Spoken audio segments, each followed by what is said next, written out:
안녕하세요 여러분, 반갑습니다. 저는 뉴탐스런 생명과학 1의 박소연입니다. 여러분과 제가 수강후기를 통해서 소통을 하고 있는데요. 거기서는 주로 어떤 얘기를 하게 돼요?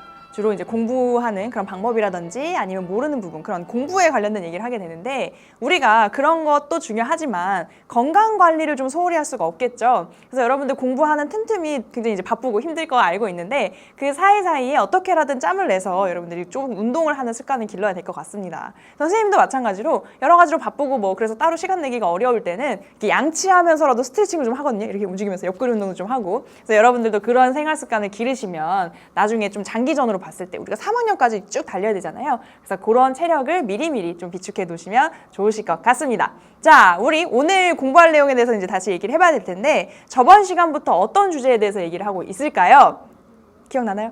자, 저번 시간 복습이 제대로 되는지 모르겠는데, 우리가 돌연변이라는 주제를 가지고 저번 시간부터 이어서 이야기를 하고 있습니다. 그래서 염색체 이상과 유전자 이상이라는 것이 있다고 얘기를 했는데, 저번 시간에 어디까지 배웠고 이번 시간에 어디를 배울 차례인지, 그래서 우리 학습 포인트 보면서 얘기를 해보도록 할게요. 여기 보십시다. 자, 여기 보시면요, 여기 조금 흐리게 되어 있는 부분, 좀 구분이 잘 안 되는 것 같으니까 선생님이 이렇게 나눠 줄게요. 이 부분까지는 전번 시간에 같이 공부를 했죠. 그래서 염색체 이상과 유전자 이상 중에서도 염색체 이상의 수혜 이상에 대해서 우리가 같이 공부를 했었습니다. 그래서 이수성 돌연변이, 배수성 돌연변이에 대해서 같이 배워봤고요. 이번 시간부터는 염색체 구조의 이상에 대해서 배워볼 겁니다. 수는 정상이지만 구조의 일부분 이상이 있는 경우, 그리고 그것에 이어서 유전자 이상, 유전자 수준의 이상에 대해서 같이 공부를 할 거고요. 그 다음에 요것과 관련되어 있는 탐구 활동을 같이 볼 거예요. 그래서 유전자 치료로 인한 문제점. 요거는 여러분들이 요 내용 자체도 중요하지만 뭐 논술이라든지 여러 가지 대비한다라고 생각하고 이 부분 같이 보면 될 것 같고,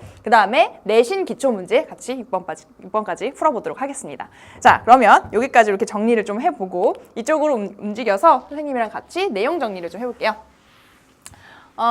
지우고, 선생님은 깔끔한 성격이니까.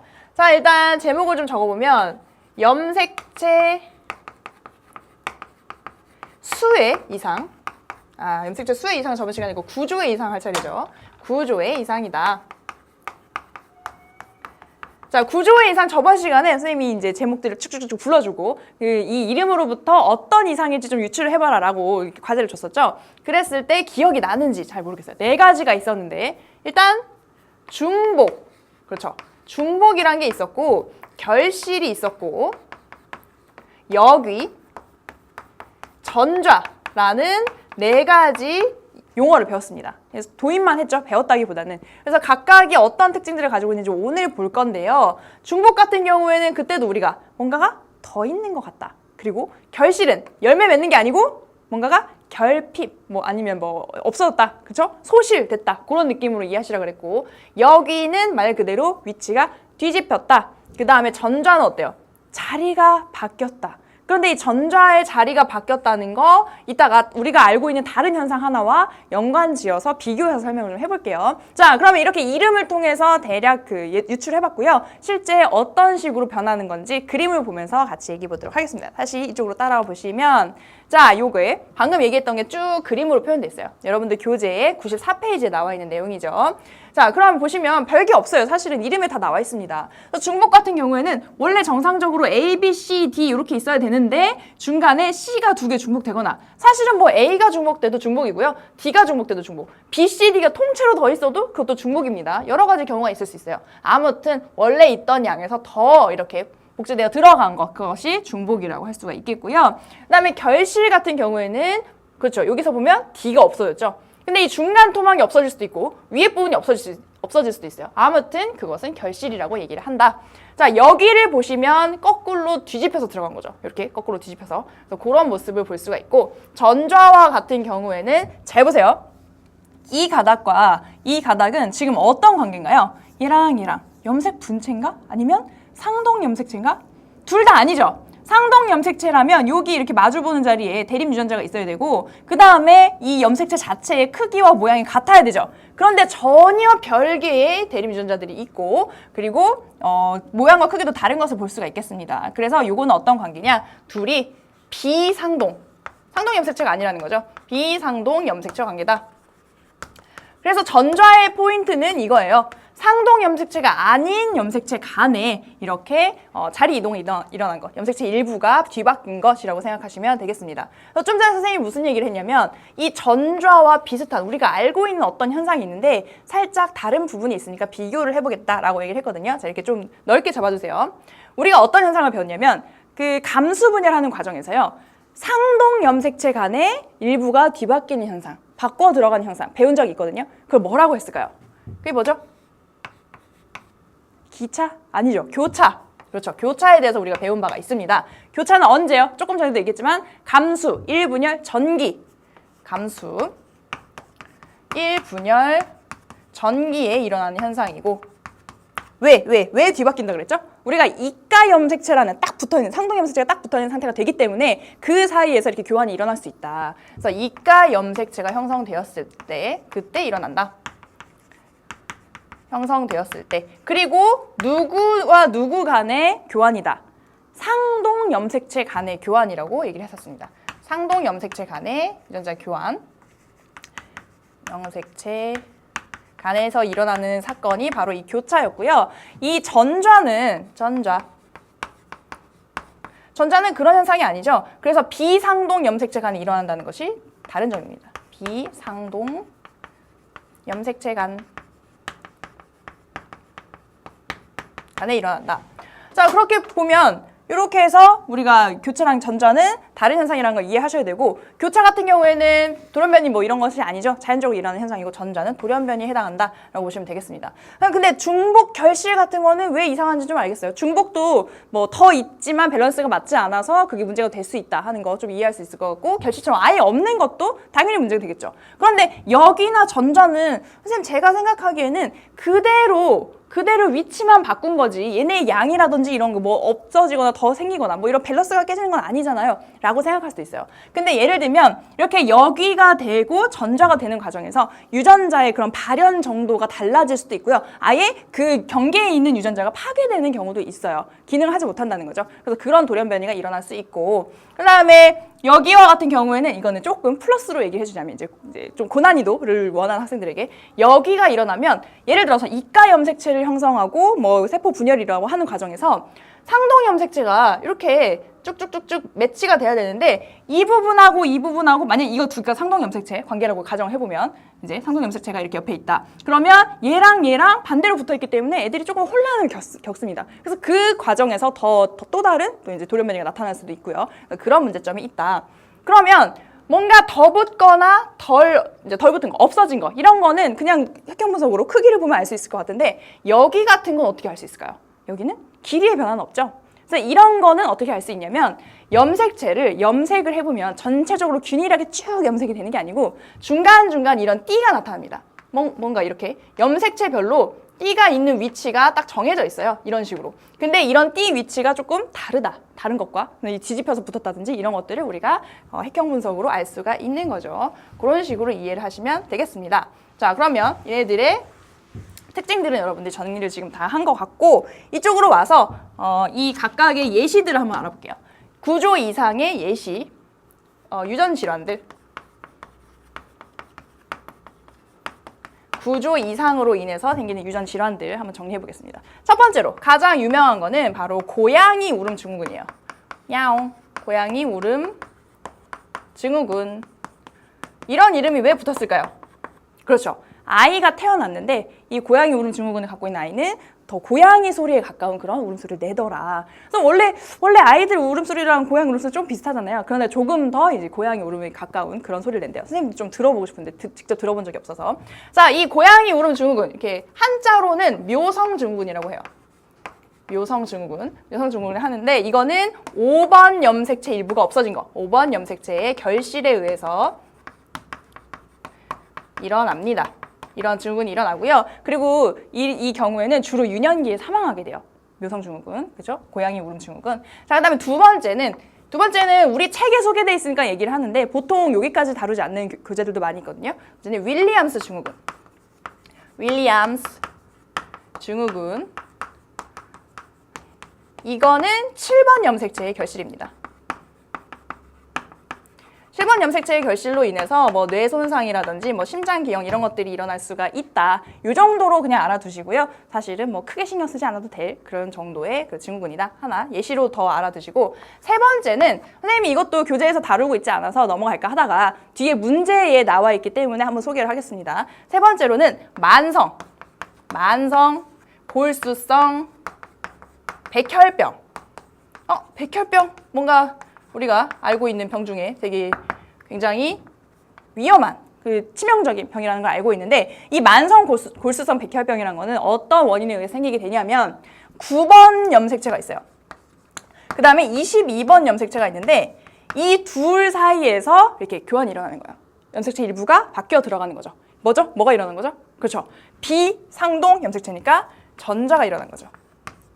9번과 22번 간에 전자가 일어나면서 어떤 일이 생기냐면, 이것들이 그 원래 이렇게 9번에 있던 그 유전자가 이렇게 여기 이쯤에 있을 거고, 그다음에 22번에 있는 유전자가 이쯤에 있을 텐데, 이게 바뀌어 들어가면서 이 두 개의 유전자가 이렇게 합쳐지는 거예요. 그래서 뭔가 원래 만들어지지 않던 비정상적인 그런 단백질이 만들어지게 되고, 그래서 이런 그 혈액암이라고 하죠. 백혈병을 일으키게 되는 겁니다. 이런 과정을 통해서 유전 질환들이 나타날 수 있다.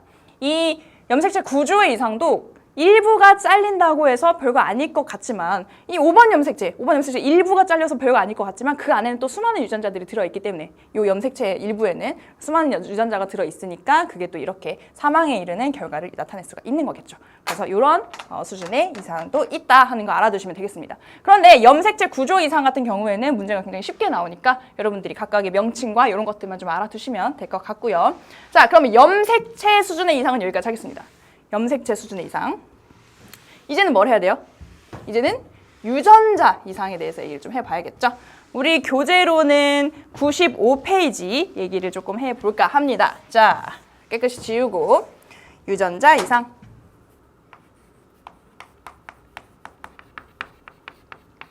사실은요, 우리가 지금 생명과학 1에서 여러 가지 교재들에서 염색체 이상과 유전자 이상에 대해서 다루는 비중이 어디가 더 높냐면, 염색체 이상에 대해서 훨씬 많은 지분을 차지하고 있어요. 염색체 이상. 그 중에서도 비분리 현상에 의한 이수성 돌연변이가 문제로도 거의 그 부분이 출제가 되고 많은 지면을 할애해서 설명을 하고 있는데, 사실 여러분들 주변에서 더 흔하게 만날 수 있는 거는 염색체 이상이라고요, 유전자 이상이라고요.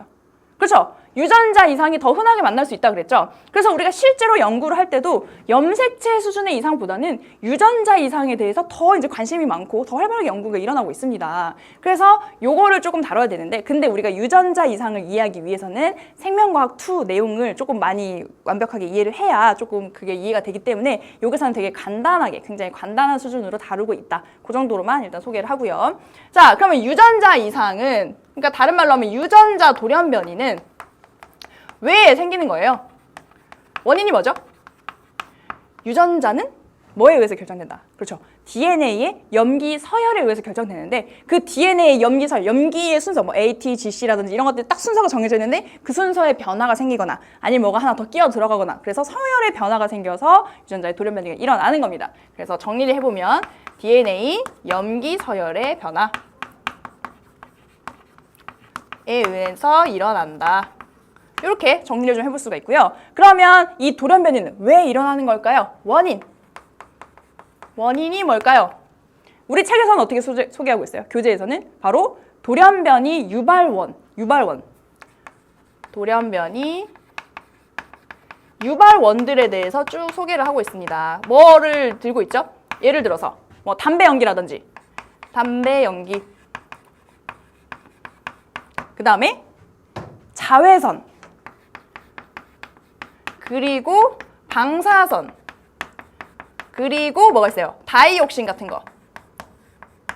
이런 물질을 접했을 때 정상적으로는 일어나지 않던 그런 돌연변이들이 더 일어날 확률이 높아집니다. 그래서 이런 것들을 접하지 않도록 우리가 신경을 많이 쓰고 있죠. 그러니까 많은 학생들 담배 연기 해로워요.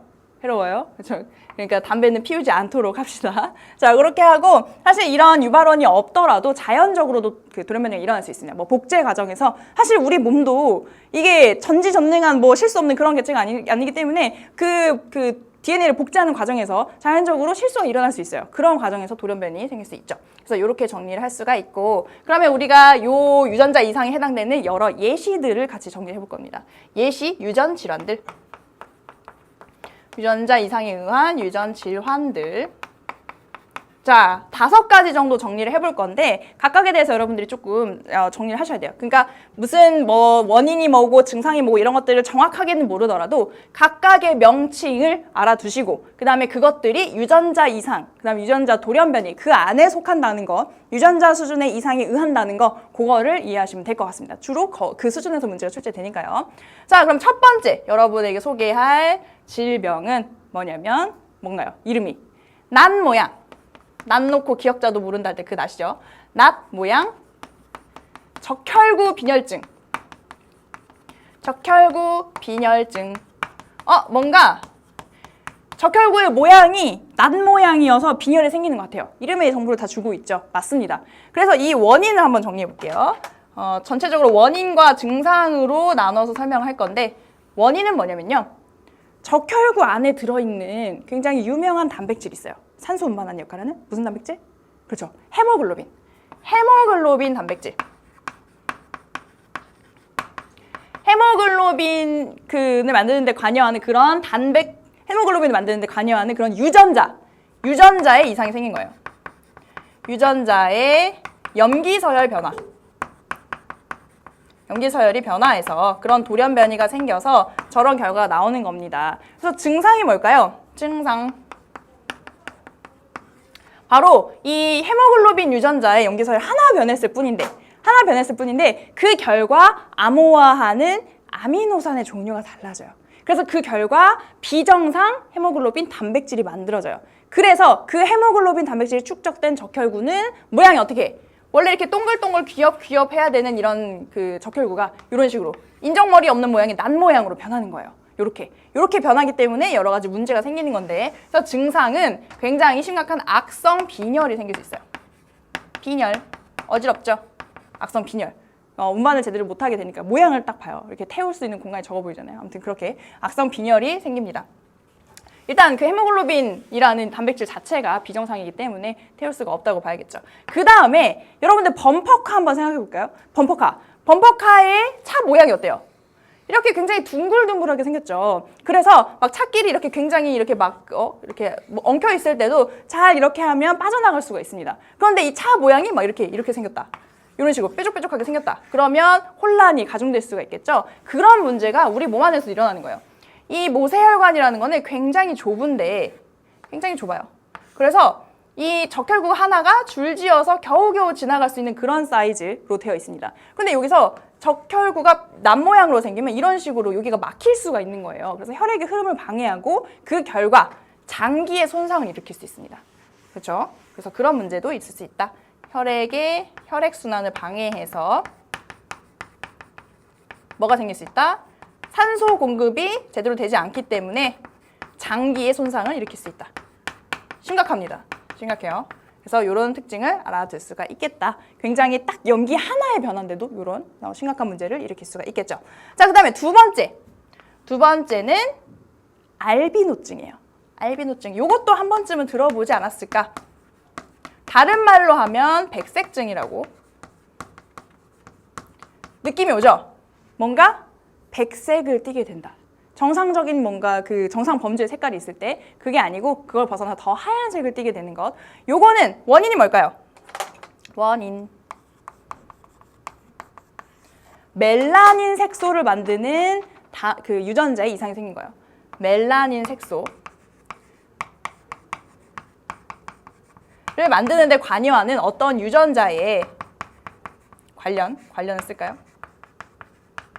유전자에 이상이 생긴 거죠. 그래서 멜라닌 색소가 만들어지지 않습니다. 색소 결핍. 자, 이렇게 되는 거.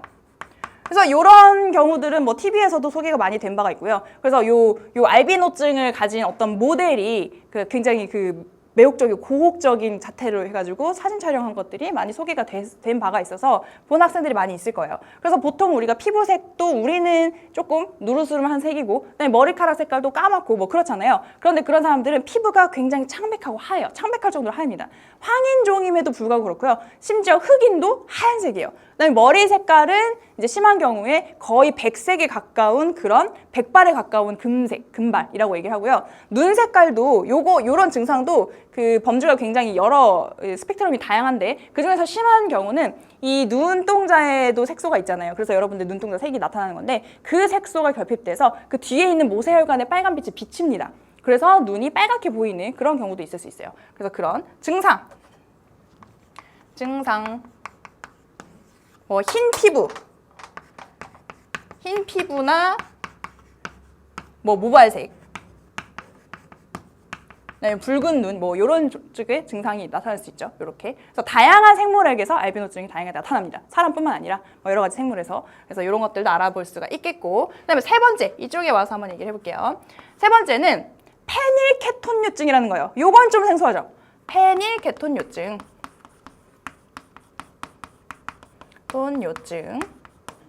자, 페닐케톤요증은 여기서 한자로 된 게 두 글자 있어요.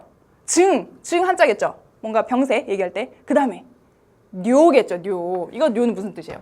오줌이란 뜻입니다. 그래서 페닐케톤은 물질의 이름이고요. 그래서 뒤에 이제 오줌증이라고 붙은 거예요. 도대체 왜 이런 이름이 붙었을까? 원인을 먼저 보겠습니다. 원인. 어떤 물질 대사에 관여하는 어떤 효소가 있어요. 관여하는 효소가 있는데 그 효소를 암호화하는 유전자의 이상이 생긴 거예요. 그래서 물질대사 관여 효소의 유전자 이상.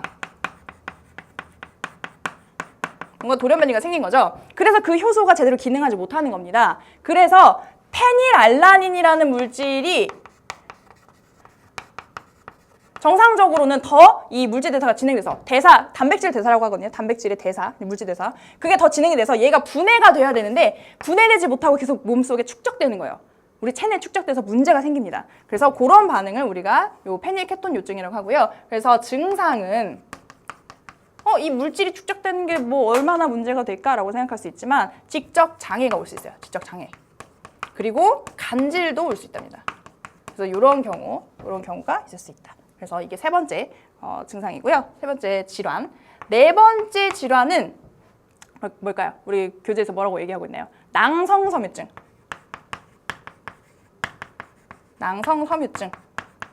낭성섬유증과 그 밑에 있는 헌팅턴 무도병도 원인이 다 정리가 되어 있는데요. 보통 교재에서는 이 두 가지에 대해서는 원인까지 정리를 하지 않습니다. 우리가 그 구색에 맞춰서 표에 맞춰서 딱딱 원인 증상 넣다 보니까 거기까지 이제 조사하셔서 넣은 것 같은데 여기서는 거기까지는 몰라도 될 것 같고 증상 볼게요. 증상. 이것도 물론 어떤 유전자 이상인데 7번 염색체에 있는 유전자 이상으로 이런 비정상 단백질이 만들어져서 이 병이 생겨요. 말은 하고 넘어갑니다. 딱히 챙기지 않아도 돼요. 자, 증상은 바로 어떤 점액이 과다하게 분비돼요. 점액의 과다 분비. 점액이 과다하게 분비돼서 그래서 기도나 기관지가 막힙니다. 폐쇄. 그래서 뭐 굉장히 괴롭고요. 그 다음에 이 점액이라는 것이 사실은 이 세균 감염을 막아주는 역할을 하는데 이게 오히려 너무 과해지면 거기서 세균이 번식할 수 있어요. 그래서 염증을 일으킬 수가 있고 그 다음에 이제 쭉쭉 내려가면 이제 췌장이자라고 하죠. 이자의 소화효소 분비를 막기 때문에 뭐 소화와 관련된 것에서 장애를 일으킬 수도 있고 그래서 그런 증상들이 있다. 요 정도. 그래서 낭성섬유증이 유전자 돌연변이의 하나의 예시다 정도만 여러분들이 이해하셔도 문제풀이에는 크게 지장이 없습니다. 마지막으로는 헌팅턴 무도병이 있어요. 헌팅턴 무도병. 자, 무슨 병일까요? 이름만 봐서는 뭔가 프로그램의 제목도 생각이 나면서. 근데 그게 아니고요. 무도, 회장을 생각하세요. 무도, 춤을 추는 거죠. 근데 춤을 추는 병인가요? 이게 신경계 이상에 의해서 그러니까 어떤 그 돌연변이로 인해서 신경계 이상이 생겨요. 이렇게 정리를 할게요. 신경계 이상. 그래서 몸을 제대로 가누지 못하게 됩니다. 그래서 다른 사람들이 봤을 때 춤을 추는 것처럼 행동한다. 갑자기 가다가 이렇게 되는 거죠. 그래서 춤을 추는 것 같다 해서 무도병이라고 이름을 붙였는데 이 헌팅턴 무도병에 대해서는 조금 더 설명해야 될 게 얘는 특징이 있어요. 무슨 특징? 바로 우성 유전병이라는 거. 우성 유전병. 자, 나머지 유전병들은 다 열성이었어요. 지금까지 설명한 거. 그러니까 이 열성인 대립유전자가 동시에 만나야 순종이 돼야지만 밖으로 드러나는 거였는데 이 헌팅턴 무도병 유전자는 그 유전자 하나만 가지고 있어도 대립유전자 하나만 가지고 있어도 드러난다는 얘기죠. 우성이니까. 그런데도 불구하고 이 헌팅턴 무도병에 걸리면 나중에 사망해요. 사망할 수 있어요. 이렇게 막 몸을 못 가누다가 점점 증상이 심해지면서 나중에는 사망에 이르는 굉장히 무서운 병인데도 이 우성 유전자가 아직도 남아있는 이유가 이 헌팅턴 무도병 같은 경우에는 발병이, 증세가 나타나는 것이 거의 중년기 정도 됐을 때, 그래서 이미 생식을 마쳤을 때, 그래서 30, 40대가 넘어가면 그때서야 병이 발병하는 거예요. 그러면 그걸 모르고 이미 생식을 끝난 상태인 거죠. 그럼 이미 전달이 돼 있고 이런 식으로 계속 이어지고 있다라고 생각하시면 됩니다. 그래서 이렇게 정리를 좀 해봤고요. 마지막으로 유전자 이상에 대해서 조금 중요한 특징을 정리를 하면 이게 이 한 쌍의 대립 유전자에 의해서 보통 결정되는 이런 단일 인자 유전에 의해서 지금 얘기를 주로 하고 있는데 여러 가지 유전자에 의해서 결정될 때도 있지만 그래서 멘델 법칙에 따라서 유전돼요. 유전병들이. 그래서 가계도 분석 문제로도 충분히 낼 수가 있다. 멘델 법칙에 따라서 유전된다. 이렇게 정리를 해볼 수가 있겠고 그 다음에 우열 관계가 뚜렷한 경우가 많다. 우열 관계가 성립하는 경우가 대다수 이렇게 소개되고 있죠. 우리가 보통 그런 것만 우리 교과 과정에서는 배우게 되니까 그렇게 이해하시면 되겠습니다. 그래서 이렇게 해서 분석하는 방법 나중에 이해하시면 되겠죠. 자, 그럼 여기까지 해서 유전자 이상까지 그래서 어떤 돌연 변이들이 있는지 알아봤고 지금부터는 무슨 얘기를 할 거냐면 그래서 이런 것들을 미리 진단하고 치료하고 하는 방법에 대해서 같이 조금 공부를 해볼 겁니다. 자, 유전병의 진단 및 치료. 진단 및 치료라는 제목이죠. 자, 그러면 미리미리 알게 되면 뭐가 좋을까요? 여러분들이. 예를 들어서 어떤 부모가 있어요. 어떤 부부가 결혼을 했는데 이 부부가 지금 당장 어떤 유전병이 나타나진 않았습니다. 그런데 이 예를 들어서 이 엄마의 형제 자매가 있는데 이 사람에게서 어떤 열성 유전병이 나타났어요. 그러면 이 엄마는 고민을 하게 되겠죠. 내가 이 유전자를 가지고 있는 사람일까? 보인자일까? 아니면 전혀 없는 그런 순종의 유전자를 가졌을까? 되게 고민이 될 거예요. 그리고 아빠도 마찬가지겠죠. 그래서 그런 경우에 어떤 검사를 하게 되냐면 보인자 검사라는 걸 하게 됩니다. 이거는 부모가 하는 거죠. 그래서 부모의 보인자 검사 실시. 보인자 검사를 합니다. 보인자가 뭐였어요? 우리가 앞서서 한번 얘기를 했었는데 표현형은 정상인데 그 어떤 유전병의 유전자를 가지고 있는 거. 표현형은 우성이지만 열성 유전자를 하나는 가지고 있게 되는 그게 드러나지 않을 뿐이지 그런 사람들 우리가 보인자라고 한다 그랬잖아요. 그래서 뭐 반성 유전뿐만 아니라 여기서도 여러 가지 열성 상염 색채에 있는 그런 여러 가지 형질들에 대해서도 얘기할 수가 있습니다. 그래서 보인자인지 아닌지 검사를 하게 되면 그걸 가지고 뭘 판단하는 거예요.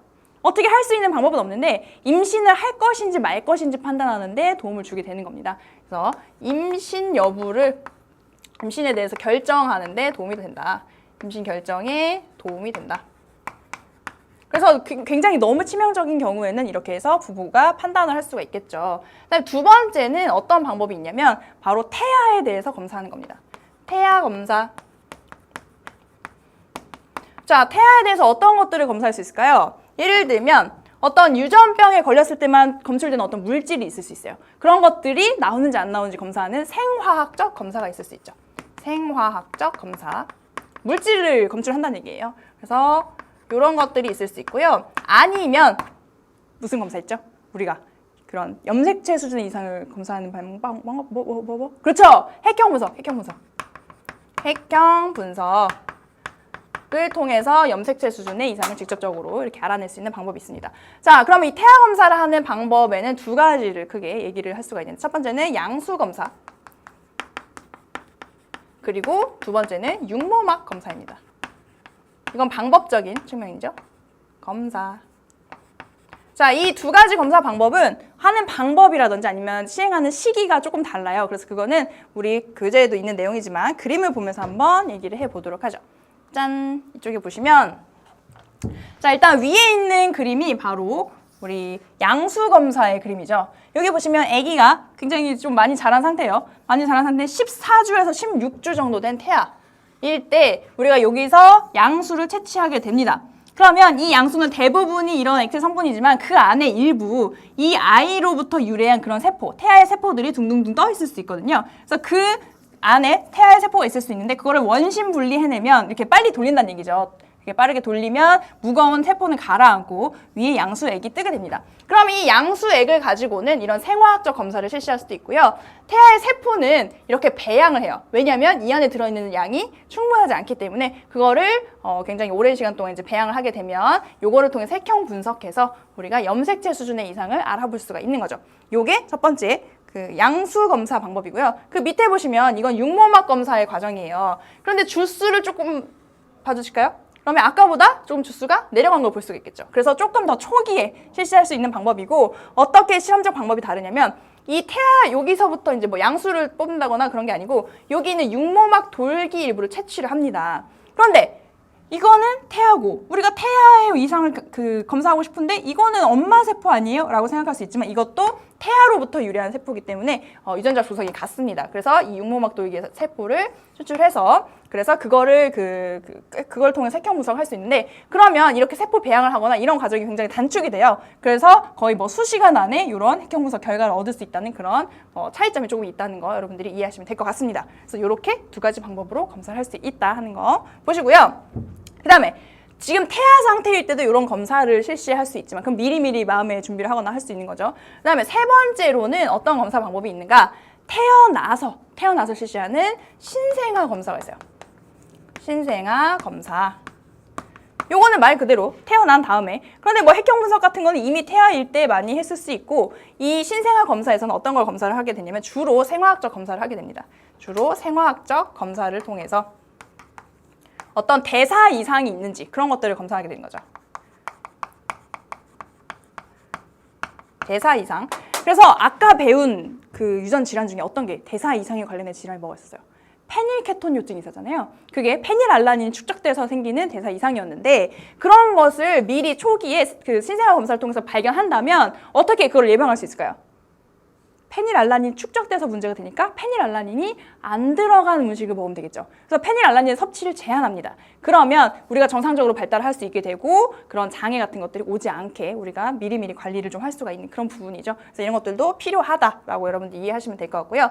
네 번째는 유전자 자체를 검사한다는 얘기죠. 하거나 치료하는 방법. 유전자 분석은 어떻게 해요? DNA를 추출해서 정말로 어떤 유전자를 갖고 있는지 그걸 분석하는 방법이고 이런 치료는 우리가 지금 뭐 활발하게 시행되고 있지는 않지만 시험적으로 몇 번 이제 이루어지고 있는 그런 상태라고 보시면 되겠죠. 그래서 유전자를 치료하는 그 과정에 대해서 그림을 보면서 같이 이해를 해보도록 하겠습니다. 자, 여기 그림을 보시면요.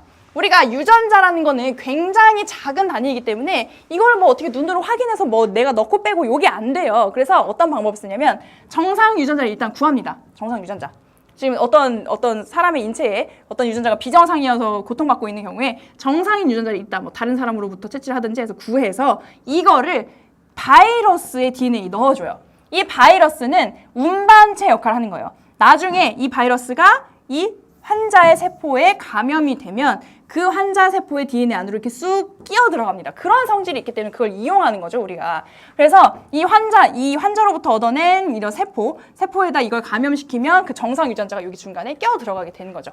그래서 이 세포를 막 배양을 해서 배양한 세포 자체를 여기에 넣어주는 겁니다. 이런 식으로 해서 치료를 하는데요. 사실 이렇게 보면 이렇게 치료가 되는구나 하고 굉장히 좋아할 수 있지만 치료할 수 있는 대상이 좀 한정되어 있어요.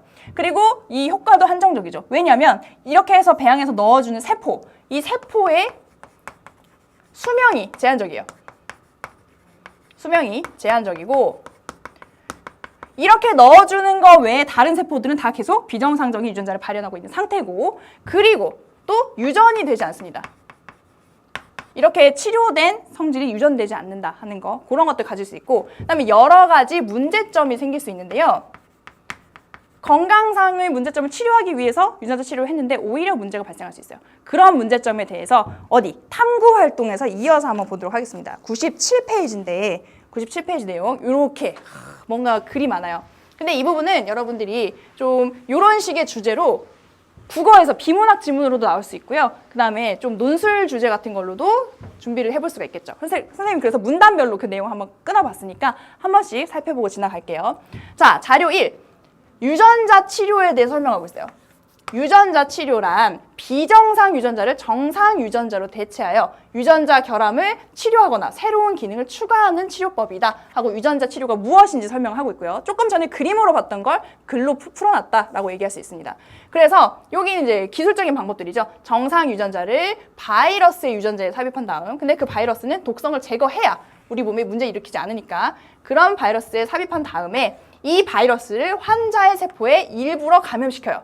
그래서 정상 유전자가 환자의 염색체 안으로 들어가게 하는 방법이다. 이렇게 방금까지 얘기를 했던 내용이고요. 그 다음에 삽입된 정상 유전자가 발현됨으로써 정상 유전자를 갖게 된 세포와 그 세포에서 유래한 딸 세포들은 이렇게 체세포 분열을 하게 되니까 그러면 정상 유전자 산물을 갖게 되므로 어느 정도 치료에 효과가 있다라고 하는 첫 번째 유전자 치료에 대해서 설명을 좀 하고 있습니다. 자, 그 다음 문단 보시면요.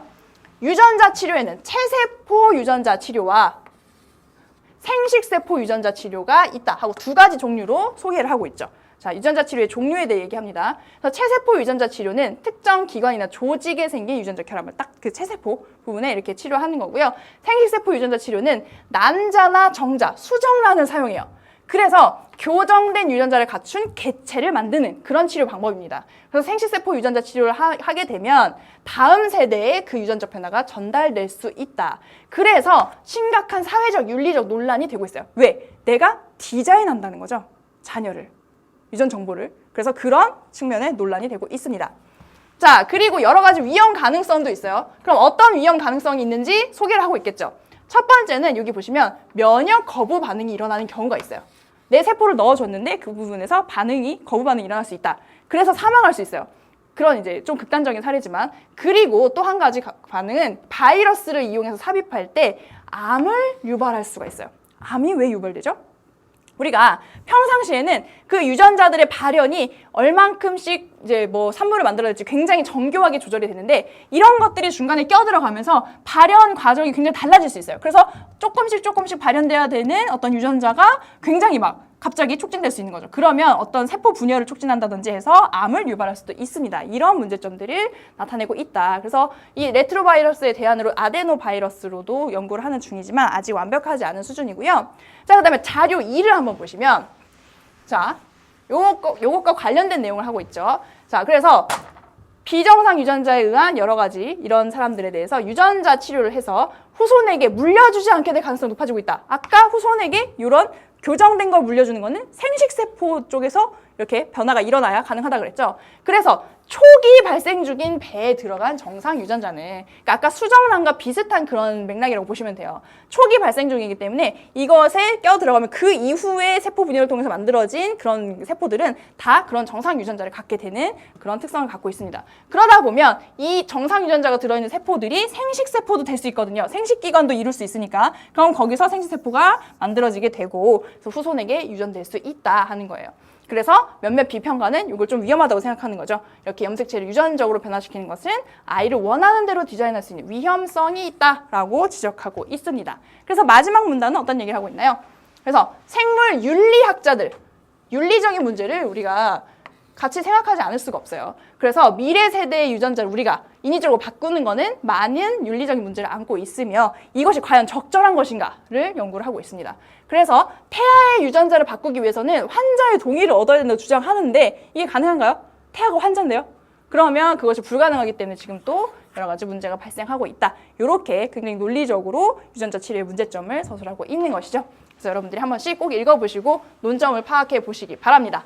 이렇게 해서 유전자 치료에 대해서 또 마무리를 좀 해봤고, 그 다음에 이제 문제풀이, 내신 기초문제 풀이를 하기 전에 선생님이 간단하게 방금 전까지 했던 내용을 아주 간단하게 정리해 볼게요. 그 유전 질환의 사례, 예시를 바탕으로 정리해보면 일단 돌연변이를 크게 무슨 돌연변이? 무슨 돌연변이? 어느 수준의 이상인지.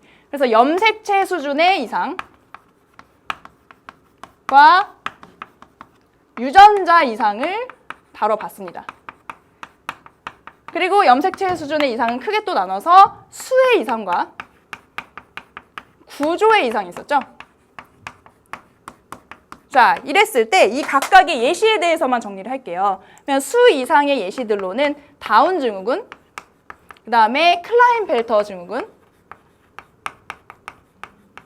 그 다음에 터너 증후군 한꺼번에 쓸게요. 이런 것들이 있었고요. 그 다음에 구조의 이상의 예시로는 한 가지만, 그렇죠? 고양이 울음 증후군.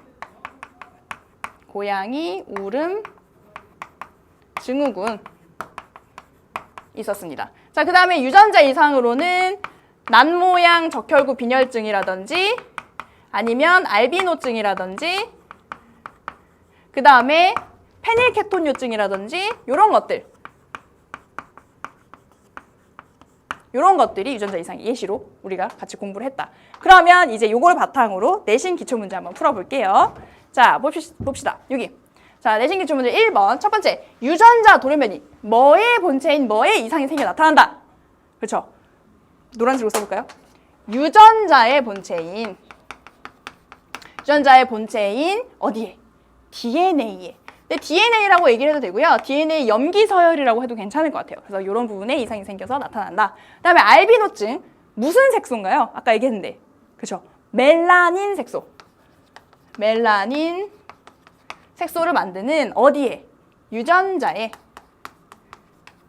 이상이 생겨서 나타나는 유전병. 자, 그 다음에 세 번째입니다. 헤모글로빈 합성에 관여하는 유전자 이상의 위에 적혈구가 난 모양으로 답이 나왔죠. 뭐죠? 그럼 난 모양. 그렇죠. 적혈구 빈혈증. 난 모양 적혈구 빈혈증이 여기 답입니다. 다리가 좀 좁아가지고. 자, 그 다음에 네 번째. 21번 염색체가 3개다. 21번 수 이상이죠? 뭐였죠? 그렇죠. 다운 증후군이 답이고요. 다섯 번째. 성염색체가 X 하나래요. 뭐죠? 글자 수 짧은 거. 그렇죠. 터너 증후군이 답이다. 지금 이거 바로바로 안 나오는 학생들은 지금 복습이 덜 된 겁니다. 다시 보고 와야 돼요. 알겠죠? 자, 그 다음에 여섯 번째. 핵상이 3N 또는 4N인 개체. 이게 세트로 더 있네요. 그럼 뭐예요? 그렇죠. 몇 배 더 있다. 배수체. 라고 얘기를 하고, 그 다음에 뭐 3N뿐만 아니라 4N뿐만 아니라 뭐 6N 같은 것도 있을 수 있다고 얘기를 했었죠. 그래서 그런 것들이 다 배수체에 해당이 된다 하는 거. 그 다음에 다음 문제 보도록 하겠습니다. 2번 문제 보시면, 자, 여기 검사의 이름들이 나와 있고, 이쪽에는 어떤 식으로 검사하는지를 이렇게 제시하고 있어요. 그래서 이거를 조금 이어달라 이렇게 요구를 하고 있는데, 일단 이쪽을 보면 일단 핵형 분석을 한대요. 그 다음에 요거는 외형적인 기형을 분석한답니다. 그 다음에 여기 디귿을 보시면 여기도 마찬가지로 핵형 분석이래요. 핵형 분석이 2개지만 뭔가가 좀 다르겠죠. 그래서 여기 보시면 일단 태아의 영상을 통해서 외형적인 기형을 확인한대요. 영상. 뭐 아들이니 딸이니 이런 거 뭐 손가락이 5개네 뭐예요? 그렇죠? 초음파 검사를 통해서 외형적인 기형을 확인할 수 있고요. 그 다음에 여기 보면 답이 이렇게 힌트를 주고 있죠. 양수에 포함된 태아의 세포를 채취한다. 그래서 양수 검사가 되겠습니다. 여기는 태반 조직의 일부, 육모막 돌기를 채취하는 거죠. 그래서 육모막 검사가 디귿에 이렇게 해당된다고 볼 수가 있겠네요. 이렇게 정리를 한번 해봤고요. 다음 문제 보도록 하겠습니다. 짠! 여기 보시면 3번. 다음 중 상염색체의 구조래요. 이상이 생겨서 나타나는 유전병으로 옳은 것은, 자, 1번 다운 증후군. 이건 뭐죠? 수 이상이죠. 수 이상이니까 틀렸습니다. 2번 터너 증후군도 역시 성염색체의 수 이상이고요. 틀렸어요. 3번 고양이 울음 증후군. 뭔가요? 5번 염색체 상염색체고 이거의 결실에 의한 거니까 3번이 구조 이상 맞죠? 5번의 결실에 의한. 4번 역시 염색체 수 이상이고요. 5번은 뭐예요? 5번은 유전자 돌연변이죠. 유전자 수준의. 그래서 이 1, 2, 3, 4번은 다 염색체 수준의 돌연변이고 5번은 유전자 돌연변이다. 답은 3번 고양이 울음 증후군이 되겠습니다. 자, 다음 문제 볼게요. 자, 사람의 돌연변이 중 다운 증후군이 나타나게 되는 직접적인 원인을 물어봤어요. 직접적인 원인이라고 하면 무슨 대답을 해야 될까? 여러분들 머릿속으로 좀 떠올려 보시고. 자, 보시면요. 다운 증후군의 일단 증상이 뭐예요? 21번. 염색체가 3개잖아요. 그래서 여러 가지 뭐 지적장애라든지 뭐 이런 것들이 나타나는 거. 지적장애라든지 여러 심장기형이라든지 이런 것들이 나타나게 되는데 이 원인이 뭐냐? 하나하나 다 읽어보시면요. 답이 보여요. 어떤 거? 염색체가 비분리되기 때문에 이러한 수혜 이상이 일어난다. 3번이 정답이고요. 나머지는 우리가 원하는 답이 아니라는 거를 여러분들이 뭐 상염색체 결실인가요? 이런 결실은 상관이 없죠. 그래서 수와 관련된 이상. 그래서 수의 감소는 또 아니죠. 하나 더 많아진 거니까. 그래서 답이 3번이 된다는 거를 알 수가 있겠고요. 다음 문제 보겠습니다. 5번. 자, 다음 중 유전 물질인 DNA의 염기 서열의 이상이 생겼다. 뭘 물어보는 거예요? 이 중에 유전자 돌연변이가 뭐니? 유전자 이상에 의한 병이 뭐니? 라고 물어보고 있는 건데 여러분들 알고 있죠? 짠! 다른 것들은 다 우리가 염색체 수준인데 이 페닐케톤요증 같은 거는 유전자 수준의 이상이라는 거를 여러분들이 이미 알고 있습니다. 그래서 4번이 답이 되겠네요. 자, 그러면 다음 문제 한번 보도록 할게요. 자, 오늘의 마지막 문제 6번입니다. 여기 보시면요. 핵형 분석 결과가 나와 있어요. 그러면 바로 그냥 보기 살펴볼게요. 보기에서 물어보고 있는 것들이 있기 때문에 자, 기억 보겠습니다. 이 사람은 다운 증후군 남자이다. 자, 다운 증후군인지는 뭘 봐야 되죠? 21번 염색체 봐야 되고 남자인지는 성염색체 봐야겠죠. 여기 보시면 21번 염색체가 3개. 다운 증후군이 맞네요. 그리고 XY를 갖고 있기 때문에 남자도 맞습니다. 기억 보기 맞았고요. 니은 보시면 정록 생맹 여부 확인할 수 있나요? 정록 생맹은 유전자 수준이죠. 유전자 수준. 그래서 이거는 핵형 분석을 통해서 알 수 없습니다. 핵형 분석으로 알 수 없다. 아주 전형적인 보기죠. 유전자 수준의 그런 어떤 병을 제시를 하고 핵형 분석으로 볼 수 있니? 이런 거 많이 물어봅니다. 자, 그 다음에 디귿. 성염색체 비분리가 일어난 정자나 난자가 수정되어 이 사람이 태어났다. 자, 보세요. 성염색체는 멀쩡해요. 제대로 돼 있죠, 숫자가. 그렇기 때문에 비분리가 일어난 그런 경우라고 볼 수가 없습니다. 그래서 디귿도 틀렸다고 우리가 볼 수 있겠고 답은 기억만 맞는 보기이므로 1번이 되겠네요. 이렇게 해서 여러분들 이렇게 내신 기초문제 정리를 다 했고요. 자, 이제는 뭔가요? 다음 시간 실력 향상 문제를 풀어봐야 되겠는데요. 일단 오늘 한 것부터 마무리를 좀 하고 얘기를 할게요. 자, 오늘 여러분들 공부한 내용들 자 이렇게 복습을 열심히 해가지고요. 문제풀이라든지 이런 것도 해서 여러분들 수강후기 게시판에 여러분들이 얼만큼 이해가 됐는지 그다음에 어떤 방식으로 복습을 할 건지 이런 계획이라든지 과정들을 좀 올려주시면 좋을 것 같고요. 그 다음에 다음 시간에 우리가 공부하게 될 실력 향상 문제 이런 것들 미리미리 좀 풀어보시고 여러분들이 얼마나 맞았는지 보시면 좋을 것 같습니다. 그래서 점검을 좀 해보는 의미로 가져가시면 좋겠죠. 자, 그래서 오늘도 이렇게 여러분들하고 많은 것들 풀어봤는데요. 이게 지금 별거 아닌 것 같지만 지금 내신 기초 문제였잖아요. 실력 향상 문제는 이거보다 난이도가 조금 더 있습니다. 그래서 조금 긴장감을 가지고 한 번씩 풀어보시면 좋을 것 같아요. 그러면 여러분들 오늘 수고 많이 하셨고요. 다음 시간에도 이렇게 활기찬 그런 컨디션으로 선생님하고 같이 만나서 열심히 공부해 보도록 할게요. 그럼 이만 선생님은 인사를 하도록 하겠습니다. 다음 시간에 만나요.